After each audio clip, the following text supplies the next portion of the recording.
برصغیر کی سرزمین پر ایک ایسا وقت بھی آیا جب اقتدار کی ہوس، جنگوں کی دمک اور طاقت کے لیے لڑتے راجے ایک دوسرے کے خلاف صف آرا تھے۔ یہ دھرتی دولت سے تو مالا مال تھی مگر قیادت سے محروم، انتشار، کمزوری اور اندرونی خانہ جنگی نے اسے کمزور کر دیا تھا۔ ایسے میں ایک طوفان اٹھا جو پہاڑوں سے ہوتا ہوا برصغیر کے میدانوں میں داخل ہوا۔ یہ طوفان تھا ایک بہادر سپہ سالار، ایک انقلابی حکمران جس کا نام تھا ظہیر الدین محمد بابر۔ جی ہاں، آج ہم بات کریں گے اس عظیم شخصیت کی جس نے نہ صرف ہندوستان کو فتح کیا بلکہ ایک ایسی عظیم سلطنت کی بنیاد رکھی جو 3 صدیوں تک جنوبی ایشیا پر راج کرتی رہی۔ تو سوال یہ ہے کہ مغلیہ سلطنت کی بنیاد کس بادشاہ نے رکھی؟ ناظرین، مغلیہ سلطنت کی بنیاد رکھی ظہیر الدین محمد بابر نے، جو تاریخ میں صرف ایک فاتح نہیں بلکہ ایک شاعر، مفکر اور دور اندیش حکمران کے طور پر بھی جانا جاتا ہے۔ بابر 1483 میں موجودہ ازبکستان کے شہر اندیجان میں پیدا ہوا۔ وہ تیمور لنگ اور چنگیز خان کے نسل سے تھا، یعنی اس کے رگوں میں ایک طرف ترک جنگی حکمت عملی اور دوسری طرف منگول بہادری کا خون دوڑ رہا تھا۔ بابر کو وراثت میں فرغانہ کی حکومت ملی، لیکن یہ اقتدار زیادہ دیر قائم نہ رہ سکا۔ وہ وسطی ایشیا میں ازبک سرداروں کے خلاف مسلسل لڑتا رہا، لیکن دشمنوں کی طاقت اور سیاسی حالات کے باعث اسے بار بار پسپائی کا سامنا کرنا پڑا۔ بابر نے کئی بار سمندر قند فتح کیا لیکن ہر بار اسے چھوڑنا پڑا۔ ان ناکامیوں کے باوجود بابر نے ہمت نہ ہاری بلکہ نظریں اب ایک اور خطے پر جمی تھی، ہندوستان، ایک ایسا ملک جو اس وقت اندرونی اختلافات، کمزور حکمرانی اور بد انتظامی کا شکار تھا۔ بابر نے ہندوستان پر سب سے پہلے حملہ 1519 میں کیا اور پھر آہستہ آہستہ پنجاب کے کئی علاقوں پر قبضہ کر لیا، لیکن تاریخ ساز لمحہ آیا 1526 میں جب بابر نے پانی پت کی پہلی جنگ میں دہلی کے سلطان ابراہیم لودھی کو شکست دی۔ یہ جنگ برصغیر کی تاریخ کا ایک اہم موڑ تھی۔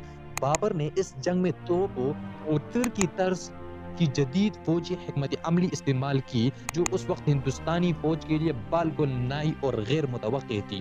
اس جنگ کے نتیجے میں نہ صرف ابراہیم لودھی مارا گیا بلکہ دہلی اور آگرہ جیسے اہم علاقوں پر بابر کا قبضہ ہو گیا۔ اسی فتح کو مغلیہ سلطنت کے قیام کی بنیاد تصور کیا جاتا ہے۔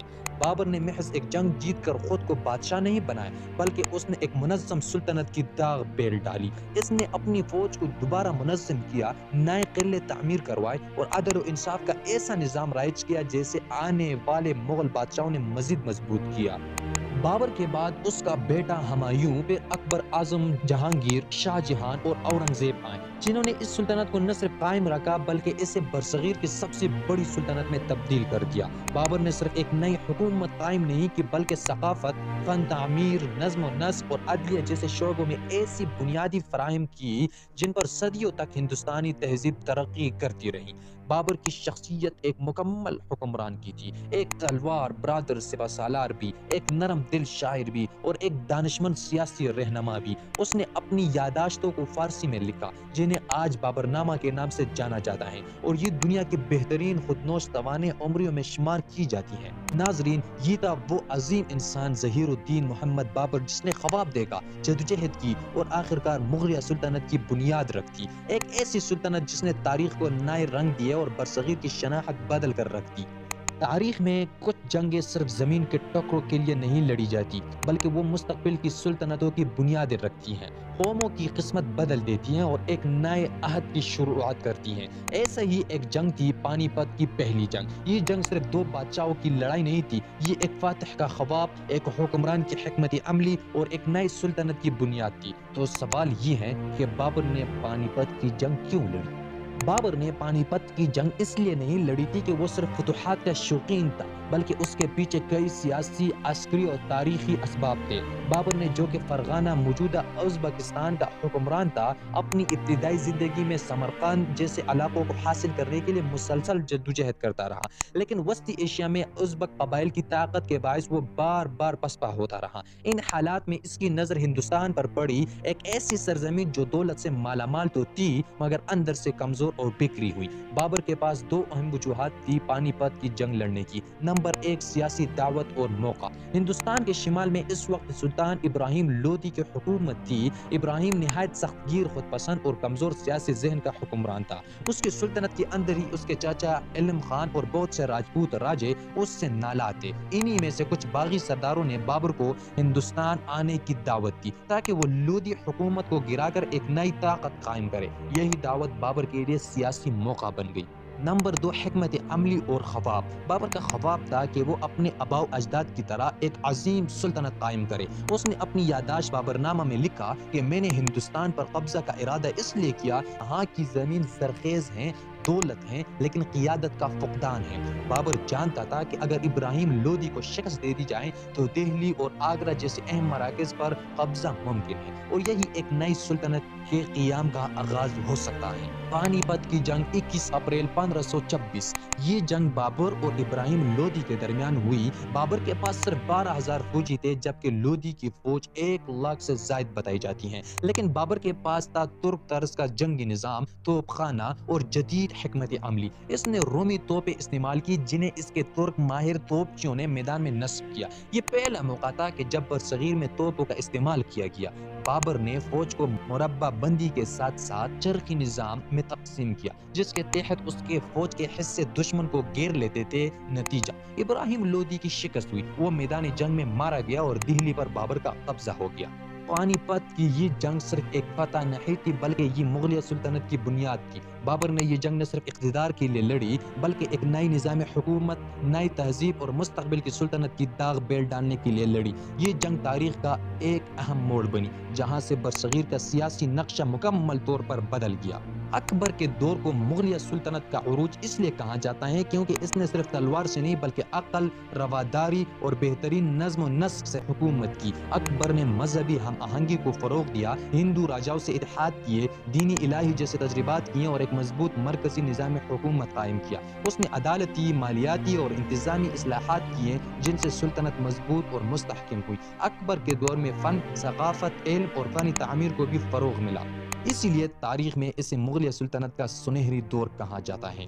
ناظرین، ہندوستان کی تاریخ میں کئی بادشاہ آئے اور چلے گئے مگر جو نظام مغل بادشاہوں نے قائم کیا وہ صدیوں تک قائم رہا اور برصغیر کی سیاست، معیشت اور ثقافت پر گہرے اثرات چھوڑ گیا۔ تو سوال یہ ہے کہ مغل بادشاہوں نے ہندوستان پر حکومت کیسے کی؟ مغلیہ بادشاہوں نے ہندوستان پر حکومت ایک منظم، مضبوط اور مرکزیت پر مبنی نظام کے تحت کی۔ ان کا طرز حکمرانی صرف طاقت پر مبنی نہیں تھا بلکہ وہ انتظامی، عدالتی، مالیاتی اور فوجی اصلاحات پر بھی زور دیتے تھے۔ مرکزی نظام حکومت، مغل سلطنت کا مرکز بادشاہ ہوتا تھا جو نہ صرف حکمران بلکہ فوج کا سپہ سالار، عدلیہ کا سربراہ اور مذہبی نگران بھی ہوتا تھا۔ بادشاہ کے تحت وزیروں کی کونسل ہوتی تھی جیسے وزیر اعظم، وزیر اعلیٰ، دیوان خزانہ، دیوان جنگ اور قاضی القضاء۔ صوبائی نظام، سلطنت کو صوبوں میں تقسیم کیا گیا تھا جنہیں صوبہ دار یا نواب چلایا کرتے تھے۔ ہر صوبے میں الگ خزانہ، فوج، عدالت اور نظم و نسق کا نظام موجود ہوتا تھا مگر وہ مرکزی حکومت کے تابع ہوتے تھے۔ مالیاتی نظام، اکبر کے دور میں راجہ ٹوڈر مل نے زراعت پر مبنی ایک جدید ٹیکس نظام متعارف کروایا جسے دسالہ بندوبست کہا جاتا ہے۔ اس نظام سے کسان، ریاست اور خزانہ تینوں کو فائدہ پہنچا۔ عدالتی نظام، مغل دور میں عدالتی نظام میں قاضی، مفتی اور کوتوال شامل ہوتے تھے۔ قانون کی بنیاد اسلامی شریعت پر ہوتی مگر اکبر اور اس کے بعد آنے والے بادشاہوں نے رواداری اور انصاف پر زور دیا۔ فوجی نظام، مغلوں کا فوجی نظام نہایت منظم تھا۔ سبداری نظام کے تحت ہر افسر کے پاس ایک مقررہ رینک، سپاہی اور ذمہ داریاں ہوتی۔ یہی نظام مغلیہ سلطنت کو دشمنوں سے محفوظ رکھتا۔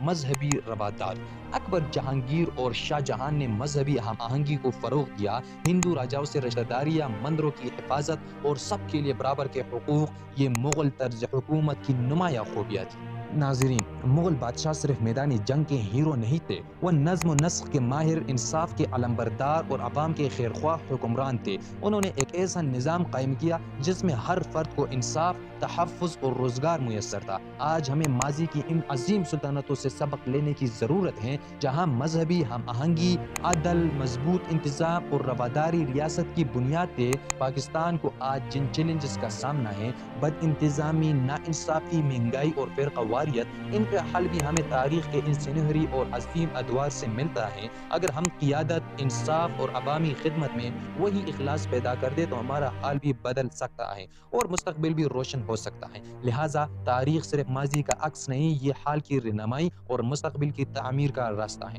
اگر آپ